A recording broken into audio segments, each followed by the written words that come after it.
우리는 계속적으로 주기도문에 대해서 공부하고 있습니다. 주기도문을 보게 되면은 우리가 이제 앞에 세 가지 하나님에 대한 간구를 공부를 했다라면 이제 인간에 대한 간구 네 개 중에서 두 번째 거 우리가 우리에게 죄 지은 자를 사하여 준 것 같이 우리 죄를 사하여 주시옵고를 두 번에 걸쳐서 저희들이 말씀을 나누고 있습니다. 이 말씀을 보게 되면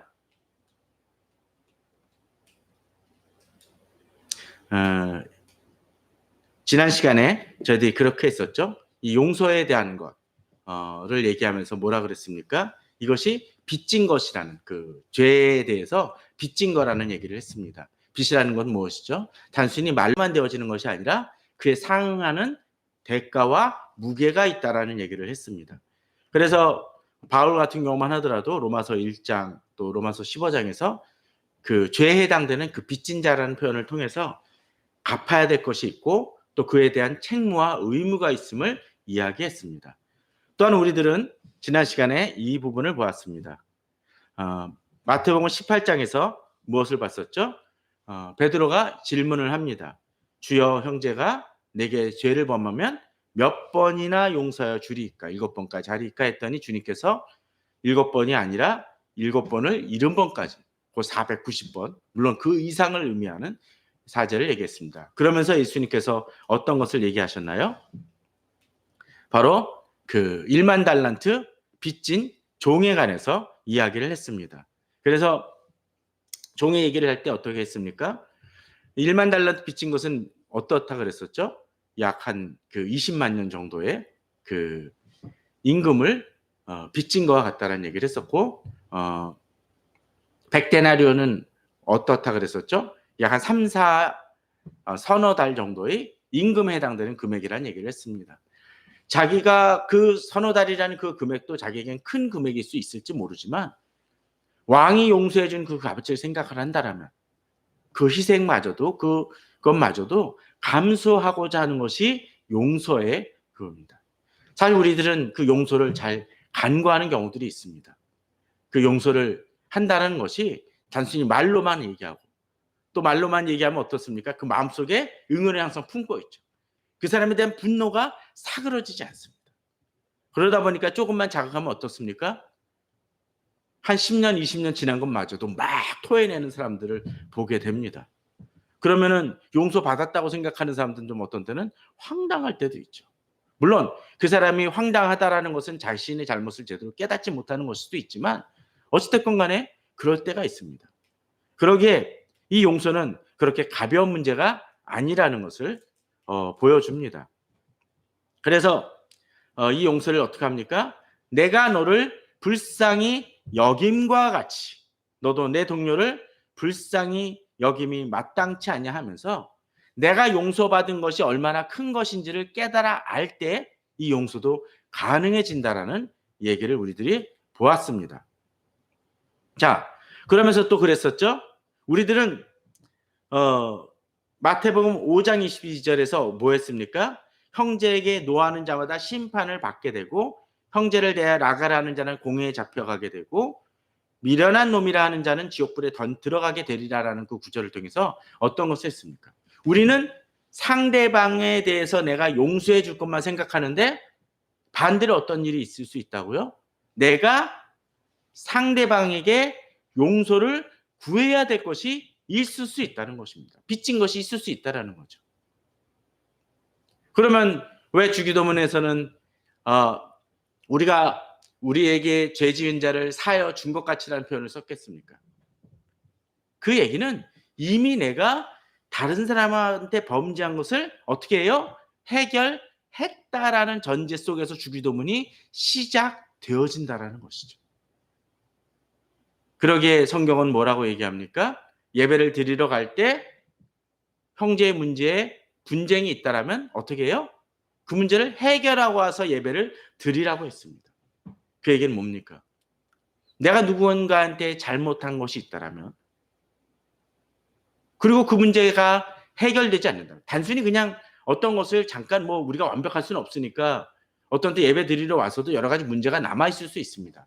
그러나 이미 분명하게 잘못한 것이고 이것이 내게 숙제임에도 불구하고 그것을 의도적으로 해결 안 하려 한다라면, 또 다른 사람한테 마치 보상해 주는 것처럼 보상해 줄 생각조차 하지 않는다라면 하나님이 그 예배를 받으시지 않을 수 있다라는 얘기를 지난 시간에 보아왔습니다.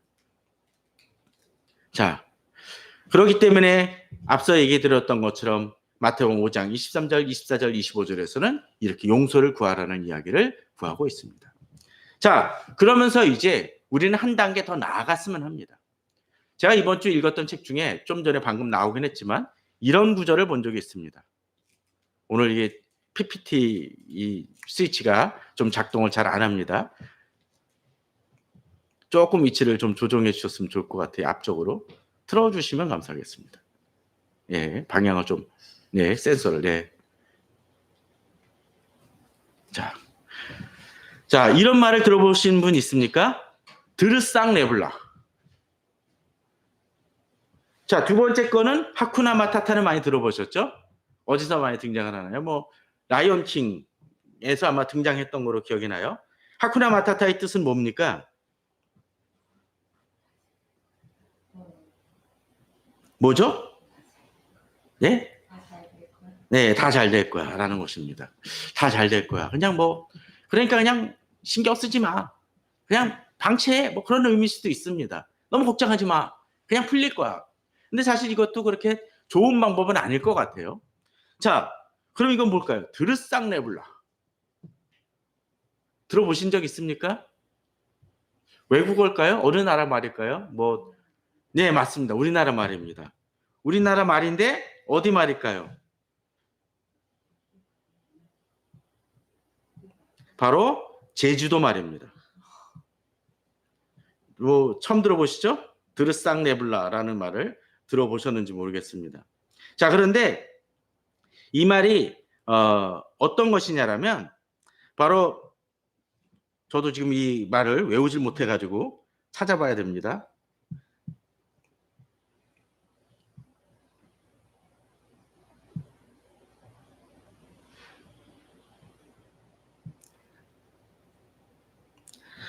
그냥 내버려도, 그냥 방치해도, 그 사람 그냥 놔도 그런 의미로 대충 보게 됩니다. 이것을 왜 이렇게 얘기를 할까요? 이게 제주도의 어떤 독특한 문화를 상징한다고 합니다. 그 사람 내버려둬. 예를 들면 외지인이 우리나라 이제 그 제주도에 오잖아요. 사실 제주도는 특별한 어떤 사연이 많이 있습니다. 왜 그럴까요? 제주도는 섬이잖아요. 그죠? 그리고 다른 섬하고 다르게 어떻습니까? 아주 제일 멀리 있는 섬입니다. 제가 읽은 그 사회 문화적 관점에서 본 제주 선교와 뭐 그런 어느 박사학위 논문 책이 있었는데 그 책을 보면서 그런 문화가 등장을 합니다. 그런데 제주도는 우리는 어떻게 행합니까? 관광지로나 그런 거로만 생각하기 쉬운데 그런 것이 아니라는 것이죠. 자, 제주도는 여러 성도님들이 기억하는 게 또 뭐가 있습니까? 도라르방. 역사적으로는 또 뭐가 있죠? 최근에 많이 부각되고 있는 4.3 항쟁이죠. 그죠? 거기서는 어떤 일이 벌어졌습니까? 바로 경찰과 군인들에 의해서 많은 사람들이 거의 3만 명이라는 숫자가 죽었다는 얘기를 합니다. 약 10분의 1이라는 추적. 그러다 보니까 그 문제가 해결되기 못해서 아픔이 많이 있었습니다. 그런데 그런 문화만이 아니라 또 그전에는 몽골의 침략 속에서 유일하게 버텼던 삼별체가 존재했던 곳이기도 합니다. 그런데 그 이후에 한 100년 가까이인가가 몽골의 지배 속에서 살아왔습니다. 또 우리나라 헌법에 우리나라 영토가 뭐라고 되어 있습니까? 한반도와 여러 부속 도서라는 표현이 나오고 있습니다. 그 얘기를 곰곰해서 보면 북한, 남한 그리고 돼 있고 그러니까 이제 통일부도 있어야겠죠. 그리고 또 어떻게 되어 있습니까? 여러 부속 도서라는 얘기는 뭡니까? 한반도가 중심이고 이 도서들은, 이 섬들은 뭡니까? 주변인 변경처럼 느껴질 수 있다라는 거죠. 그러다 보니까 어떤 때는 제주도는 어떤 곳을 많이 쓰였나요? 떨어져 있고 관리는 별로 안 하지만 어떤 데 신경 쓰고 또 이렇게 죄진 사람 있으면 보내기도 하던 그런 곳이기도 했었다라는 거죠. 그러니까 외지인들에 대해서 특별히 관여를 안 합니다. 그런데 재미난 것은 드르상 레블라를 하면서 이런 표현도 쓰지만 그러다 보니까 지금도 그 제주에 살려가는 많은 사람들이 야 여기는 텃세가 너무 심해라고도 얘기를 합니다. 그럴 수 있을 것 같아요. 그런데 이 제주에 대한 선교를 얘기하면서 이 박사는 이런 얘기를 합니다. 발음도 힘들어요. 권당 문화 그리고 쿰다 문화라는 것이 있다고 합니다. 이 두 가지가 합니다. 권당 문화라는 것은 친족 문화라고 얘기합니다. 그러니까 제주는 겹사돈도 참 많대요. 그래서 어느 집에서는 옛날에 무슨 어느 드라마에서는 겹사돈하는 것부터 야 충격적인 소재다 그랬지만 워낙 작은 곳이고 그 지역적인 그게 강하니까 겹사돈을 맺는 경우도 참 많이 있답니다. 그게 결속력이 강할 수밖에 없죠. 그러니까 어떤 사람의 문제가 있다 할지라도 자기들 문화로 끌어안습니다. 이것은 긍정적인 의미 속에서 공동체 문화가 아주 그 결속이 강하다는 것이죠. 또 쿰다 문화라는 것이 있습니다. 이거는 조금 말을 돌리면 알 수도 있습니다. 품다 문화라는 거죠. 품다. 다른 사람을 품어줄 수 있는 것이 있다. 다른 사람들을 처음에는 잘 받아들여주지 않는 것처럼 비춰지지만 그 마음이 터졌을 때는 내 사람처럼 품는 문화가 있다라는 것이죠. 제가 굳이 이러한 것들을 언급하는 이유 중에 하나는 어쩌면 이것이 기독교 정신하고도 참 통한다는 생각도 듭니다. 우리는 어떻습니까? 비록 서로 다르고 신분이나 그런 것들이 다르다 할지라도 궁극적으로 무엇입니까? 그리스도의 몸을 이루고 있기 때문에 사회적으로는 사회나 문화 모든 것 속에서 문제가 되어질 수 있을지 다를 수 있을지 모르지만 우리는 어떻게 해요? 마치 괜당 문화처럼 한 공동체라는 것이죠. 또 품다라는 것은 무엇입니까? 서로 다르다 할지라도 다른 사람을 수용하고 용납하는 문화라는 거죠.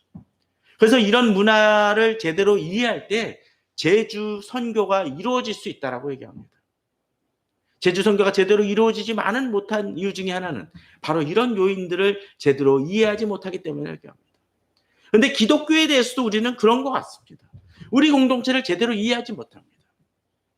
그러기에 저는 오늘 우리가 두 차례에 걸쳐서 나누고 있는 이 제주가 아니라 이 용서에 관한 문제가 바로 그렇다고 생각합니다. 우리가 우리에게 죄 지은 자를 용서하여 사하여 준 것 같이 우리 죄를 사하여 주시옵고 속에서는 궁극적으로 무엇입니까? 그저 한 사람만의 죄의 문제가 아니라 내가 저 사람한테 잘못한 것을 용서해 주는 것만이 아니라 또 내가 저 사람한테 잘못한 것을 용서를 구하는 것만이 아니라 어떻게 해야 되죠? 서로 용서가 서로 간에 이루어져야 될 부분들, 상호 간에 계속적으로 그 용서가 계속적으로 작용되어져야 하나님 안에서 하나님이 우리 공동체를 용서하여 주신다는 겁니다. 매번 얘기하지만 주기도문은 나가 없죠. 나가. 뭐가 있습니까? 우리가 있습니다. 한 공동체 속에서 이 문제를 바라본다는 겁니다. 개인이 예배드리고 개인이 큐티하고 어떤 때는 개인이 혼자 독방에서 기도한다 할지라도 이 의식을 잊어버린다라면 우리는 그 공동체를 참 잊어버릴 수 있고 제대로 된 하나님과의 관계를 맺기 쉽지 않을 수 있다는 것입니다. 그러기에 우리는 이 죄에 대한 문제들, 용서에 대한 문제들을 제대로 볼 줄 알아야 됩니다. 자, 오늘 이제 구절을 한 번 더 보도록 해봅시다.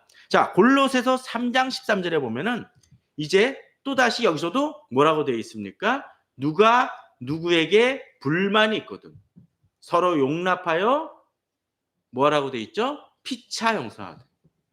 자, 피차 용서하다는 것은 어떻습니까? 일방적인 것입니까?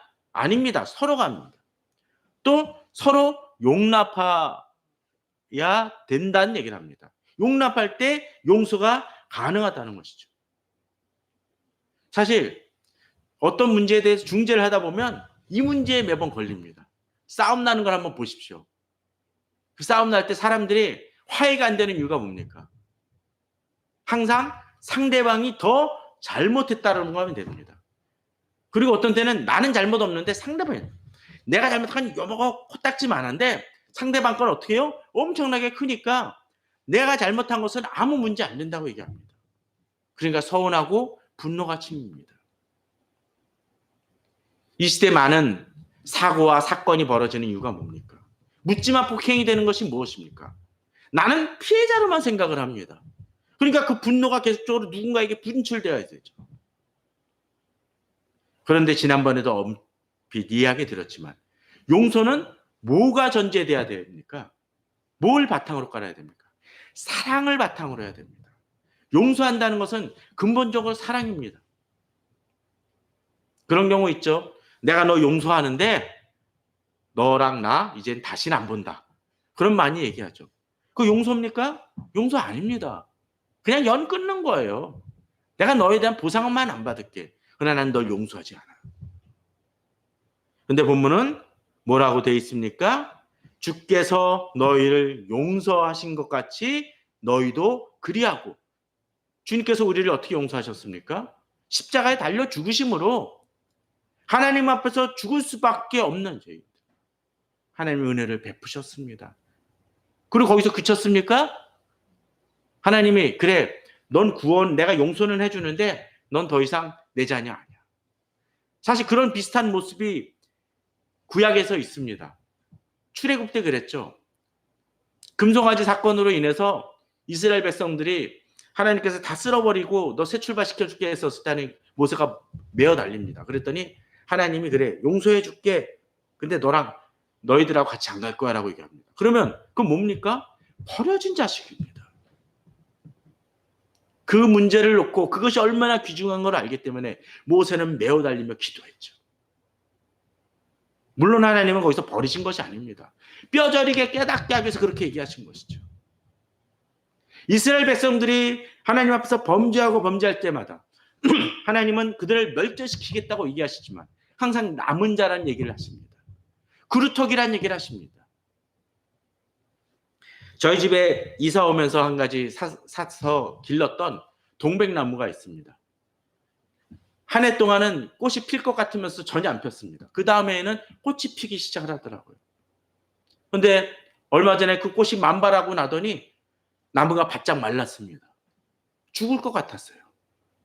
포기하지 않고 저도 그것을 내놓고 했더니 요새 싹이 나고 새순이 다시 돋기 시작을 합니다. 어떤 때 그런 과정이 우리에게 필요할 수도 있습니다. 그런데 본문을 잘 보십시오. 너희도 그리하고 하는데 여기서 한 가지 중요한 포인트를 우리에게 알려주시죠. 이 모든 것 위에 뭐를 더하라고요? 사랑을 더하라고. 불만 있거든 서로 용납하여 피체 용서하는데 여기에 사랑이 전제되지 않으면 그건 용서라고 말할 수 없다라는 것입니다. 용서가 용서되기 위해서는 뭐가 더해져야 돼요? 사랑해야 됩니다. 상대방을 사랑하기에 진정 용서할 수 있습니다. 용서했다고 하면서 상대방의 나한테 무척 잘못한 그 친구를 안아주는 게 너무 부담스럽다면 그거 사랑하는 겁니까? 아닙니다. 쉽지 않은 일이죠. 그러나 이렇게 할 수 있는 이유가 뭡니까? 주께서 나를 용서하신 거. 1만 달란트를 용서해 주신 그 주님의 사랑이 내가 비록 100데나리온 바로 이 친구가 나한테 그렇게 손해를 입혔다 할지라도 그것을 품을 수 있는 용기가 있다라는 것이죠. 한 사랑이 나온다는 거죠. 그리고 이렇게 사랑을 더할 때 어떻게 합니까? 온전하게 매는 띠니라. 이것이야말로 진정한 괜당 문화가 발생되어지는 것이죠. 그런데 골롯에서만이 아니라 쌍둥이 서신이라고 보통 불리는 에베소서에서도 이 구절이 등장합니다. 서로 친절하게 여기며 불쌍히 여기며 서로 용서하기를. 여기 이것도 마찬가지 얘기죠. 서로 용서할 수 있어야 됩니다. 그런데 친절하게 하고 불쌍히 여길 때 그것이 어떻게 해요? 하나님이 그리스도 안에서 너희를 용서하신가 같이 하라. 재미난 것은 하나님이 우리를 용서하신 게 뭐 때문에 가능해졌습니까? 그리스도 안에서입니다. 그죠? 그리스도 안에서라는 건 뭡니까? 주님의 십자가 죽음 없이는 난 죽게로 나가서 십자가 죽음이라는 건 뭡니까? 하나님이 우리 죄를 위하여 어떻게 해요?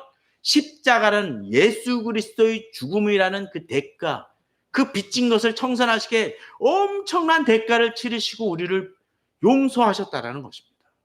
바로 1만 달란트 그 빚을 탕감한 엄청난 빚을 내가 대신 치러줄게라는 그 손해를 감수하신다는 것이죠. 자, 그러기에 이러한 전제와 용서가 있기 때문에 앞에 이런 구절들이 가요. 4장 2절에 모든 겸손과 온유로 하고 오래 참음으로 사랑 가운데서 서로 용납할 수 있습니다. 이것이 용서라는 거예요. 그런즉 거짓을 버리고 각각 그 이웃과 더불어 참된 것을 말하라. 결국 우리들은 서로 하는데 용서만이 아니라 어떻게 해요? 사랑하고 참된 것을 말하며 그 공동체를 살려가는 작업들이 이루어집니다. 왜? 이는 우리가 서로 지체가 되기 때문이죠. 한 공동체 되기 때문이라는 겁니다. 우리가 남은 용서하는 게 쉽지 않을 수 있습니다. 그죠? 남의 자식이 내 자식을 건들면 어떡합니까? 요새 학폭 문제로 인해서 사람들이 쉽게 분노하는 이유 중에 하나는 바로 그것 아닙니까? 또 반대로 가해자 부모가 자기 자식을 더 보호하려고 하기 위해서 남의 자식은 내쳐버리고 그 피해가 가중되더라도 감수하고자 그것을 대가를 치르더라도 그냥 내 자식만 보호하려는 이기심이 발생되는 건 뭡니까? 내 자식이라는 악한 마음 때문입니다. 그런데 본문은 뭡니까? 서로 지체가 되는 건 뭐예요? 한 공동체 되기 때문에 남의 자식, 내 자식이 구분이 안 갑니다. 교회 내에서도 다툼이 벌어지는 이유는 뭡니까? 내가 내 형제가 아니라고 생각하기 때문입니다. 가족이 아니고 한 몸이 아니라고 생각하기 때문입니다. 내가 내 몸을 찌르면 뭐죠? 가해입니다. 자해예요, 자해. 남을 찌르면 가해가 되지만. 자해를 찌르는 사람, 자해를 하는 사람을 우리는 바보 같다고 얘기할 겁니다. 여러 가지 이유가 있을 수 있긴 하겠지만요. 왜 자기 몸을 상하게 해? 그런데 교회 공동체가 용서하지 않고 사는 것은 바로 그런 모습하고 다름이 없다라는 것이죠. 자, 그런데 이 용서라는 부분들은 이제 한 걸음 더 나아갑니다. 용서할 때 어떤 일이 있는지를 봅시다. 자, 형제들아 서로 원망하지 말라. 야고보서 5장입니다. 그리하여 심판을 명하리라. 원망, 결국 용서하고 분노라는 것이죠. 그런데 그럼 뭐 합니까? 심판을 원망하면 어떻게 된다는 얘기예요? 심판이 임할 수 있다라는 거죠. 그러기에 앞서 뭡니까? 우리가 주기도문에서 우리가 우리에게 죄진 자를 사하여 준 것 같이 우리 죄를 사하여 주시옵고라는 얘기는 뭡니까? 내가 남을 용서 안 하면 주님도 나를 용서하시지 않을 수 있다는 겁니다. 마치 1만 달란트. 내가 빚졌는데 100데나리온 진 사람을 용서하지 않으니까 왕이 어떻게 해요? 또 다 갚을 때까지 할 거야. 물론 하나님이 나의 행위와 그것으로만 우리를 용서하시는 것은 아니지만 그만큼 중차대한 문제라는 걸 우리는 인식해야 된다는 거예요. 그러기에 남을 원망하고 미워하는 건 뭡니까? 하나님의 심판을 받을 수도 있다는 걸 우리는 알아야 됩니다. 그런데 반대로 너희 중에 병든 자가 있느냐? 그는 교회의 장로들을 청할 것이요 그들은 주의 이름으로 기름을 바르며 그를 위하여 기도할지니라. 좀 뜬금없이 갑자기 뜁니다. 자, 기도할 때 어떤 일이 벌어진다고요? 병든 자가 있을 때 그들을 위하여 기도하면 나을 것이라는 것을 얘기해 주는데 주의 이름으로. 근데 이 구절은 무엇을 바탕으로 하냐라면 15절에 뭐라고 되어 있습니까? 믿음의 기도는 병든 자를 구원한다. 주께서 그를 일으키실 거라고. 그런데 재미난 표현이 등장합니다. 혹시 죄를 범하였을지라도 사하심을 받으리라. 이거는 질병이 생긴 원인이 무조건 이 범죄했기 때문에라는 것은 아닙니다. 분명히. 그러나 어떤 때 우리 사회 또는 우리 공동체 어떤 심각한 문제가 자꾸 발생되어진다라면 그것이 하나님의 심판이나 경고이거나 사인일 수 있다는 것을 우리는 기억해야 된다는 것이죠. 여기서 포인트는 병들었다라는 것이 아니라 서로 간에 죄를 범하였을지라도 어떻게 해요? 우리 기도가 다른 사람을 용서해주고 회복시킬 수 있다는 것입니다. 16절입니다. 그러므로 너희 죄를 서로 고백하며 병이 낫기를 위하여 서로 기도하라. 이것은 단순히 질병만이 아니라 우리 공동체나 우리 사회에 있는 많은 문제들이 그럴 수 있다는 것입니다. 우리는 기도해야 됩니다. 그리고 우리 죄를 서로 고하며 진정으로 혹시나 이 문제가 내게서 발생된 것은 아닌가라는 것을 돌아볼 수 있는 지혜도 필요하다는 것이죠. 예레미야가 최근에 우리가 큐티하고 있는 예레미야가 바로 그것을 보여줍니다. 계속적으로 문제를 지적해 줍니다. 근데 그들이 뭐합니까? 깨닫지 못합니다. 심지어 제사장이나 그 말씀을 가르쳐야 될 선지자들조차도 하나님 말씀이 아니라 자기 말을 전합니다. 성경은 뭐라 그러나요? 거기에 대해서 그들도 벌을 받을 것이라고 얘기합니다. 저는 우리 시대에 지금 많은 우리 사회의 많은 문제들이 기후 환경 문제도 분명히 있습니다. 그것이 주입니다. 그러나 그것이 하나님이 사용하셔서 우리들에게 경고를 주시는 것은 아닌지를 돌아볼 필요가 있습니다. 하나님 우리에게 여러 가지로 기회를 주셨었습니다. 코로나 이후에 놀라운 은혜로서 잘 회복이 됐습니다. 그러니 우리나라가 달라졌습니까? 아닙니다. IMF나 글로벌 경제 위기 다음에 우리나라가 놀랍게 그것을 극복했는데 달라졌습니까? 안 바뀌었습니다. 솔직히 우리가 당장 어떤 큰 죄를 범한다고 해서 갑자기 벼락이 떨어져 그 범죄한 사람이 벼락 맞아 죽는 것을 본 적이 있습니까? 없으실 겁니다.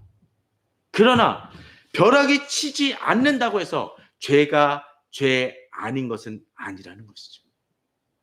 그러기에 너희 죄를 서로 고백하며 병이 낫기를 위하여 서로 기도하라는 그 의미는 중요한 의미를 지니고 있습니다.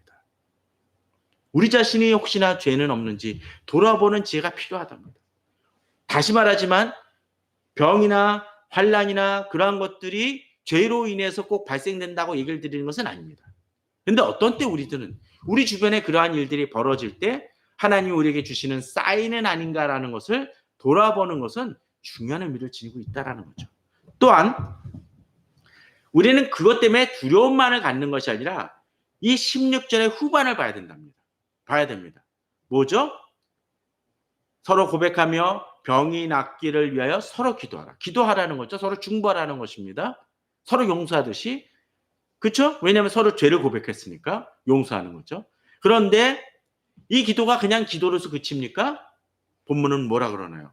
의인의 간구는 역사하는 힘이 큼이니라. 이게 뭡니까? 우리가 기도할 때 병이 든 자가 낫고 죄가 멈출 수 있다는 것을 얘기해 줍니다. 그 뒤에서 이어지는 야고보서 얘기는 엘리야에 대한 얘기가 나옵니다.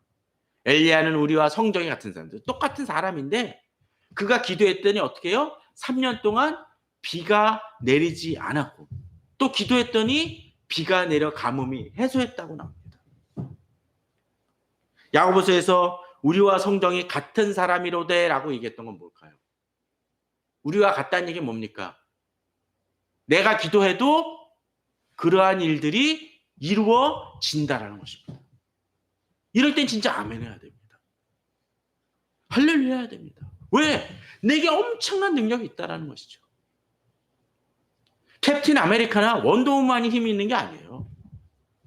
우리들에게도 그러한 능력이 있습니다. 하늘을 흔드는 힘이 있습니다. 단지 그 힘을 제대로 활용하지 않을 뿐이라는 거죠. 이 나라를 지키고 있는 것이 바로 새벽을 깨우는 성도들의 기도일 수 있습니다. 골방에서 기도하는 성도님들 기도했습니다. 어떤 때는 중환자실에서 몸을 가누지 못하고 제대로 가족들도 보지 못하며 기도하는 성도들의 기도를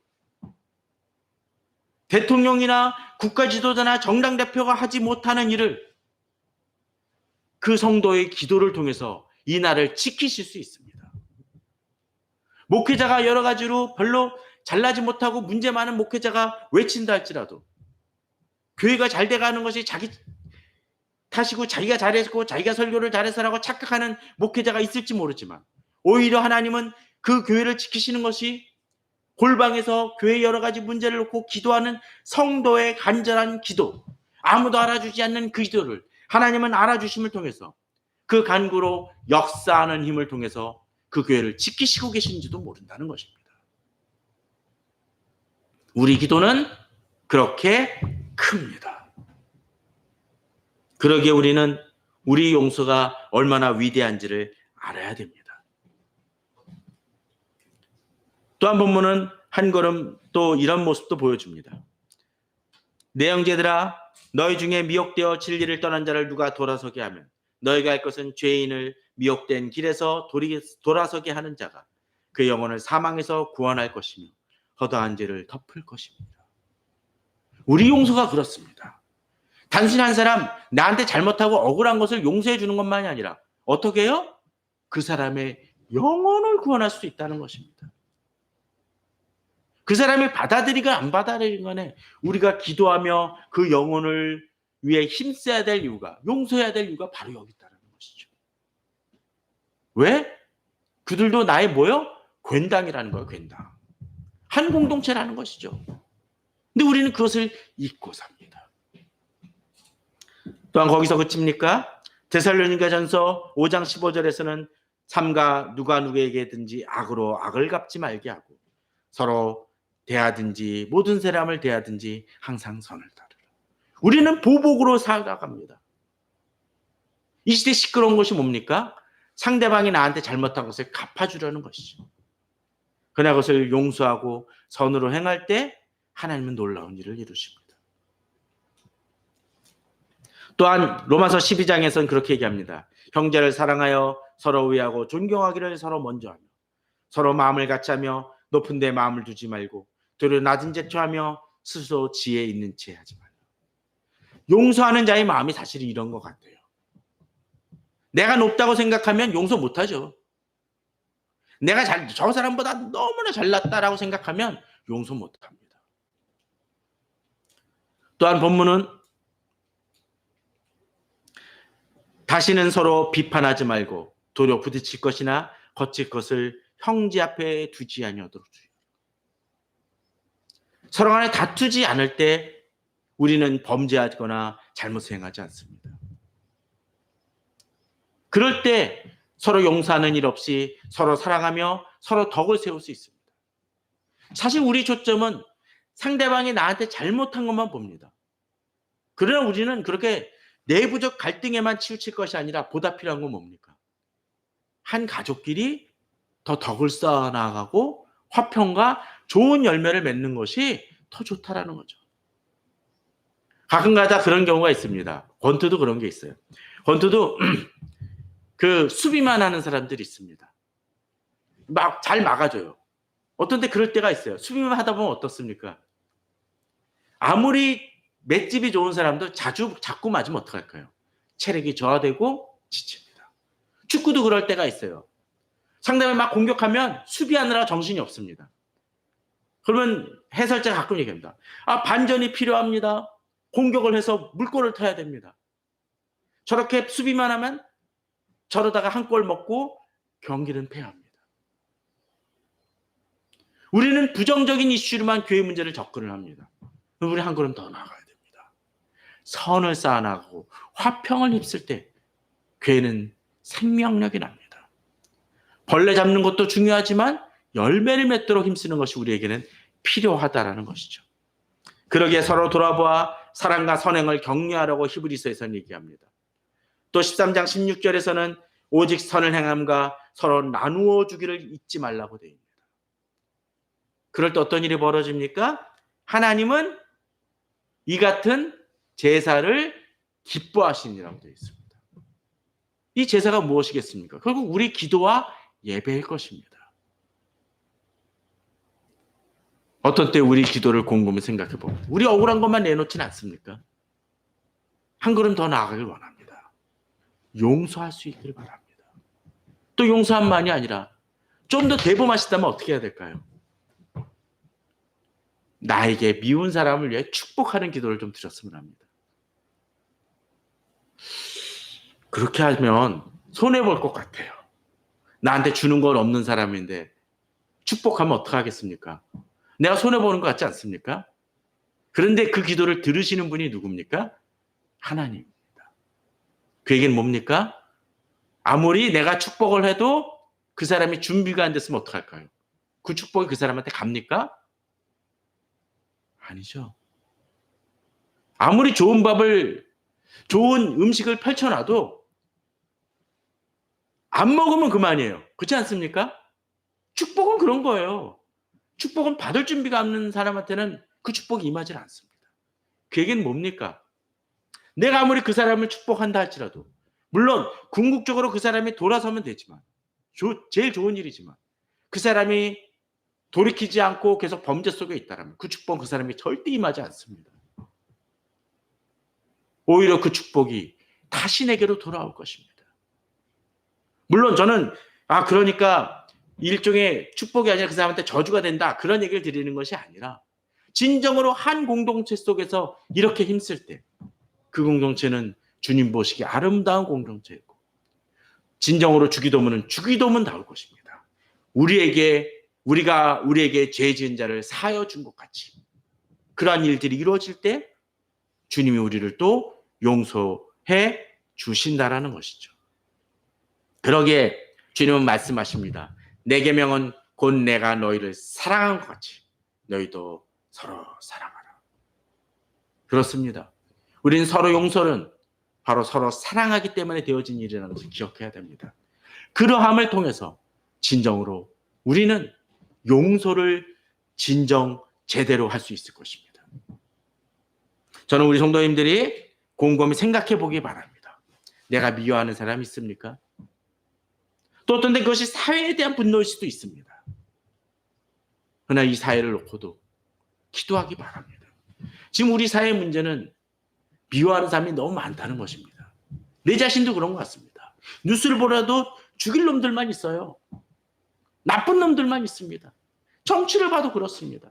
사회를 봐도 그렇고 세계적으로 봐도 그렇습니다. 그러나 그렇게 미워하는 사람들을 위해 기도해 보시기 바랍니다. 그럴 때 진정으로 우리는 이 세상을 바꿀 수 있을 것입니다. 솔직히 살인자가 살인자로 남아서는 것보다는, 또는 살인을 범할 것 같은 사람들이 존재하는 것보다는 그 사람들이 돌이켜서 제대로 되고 선한 사람이 되도록 힘쓰는 게 더 좋은 일 아닙니까? 전 교회도 그러길 바랍니다. 미워하시는 장로님 있습니까? 목사가 영 덜 떨어졌습니까? 집사님이 영 문제가 많습니까? 그러나 그분들이 돌이켜서 정말로 하나님 앞에서 아름다운 공동체 되어진다면 그것만한 축복이 없을 것입니다.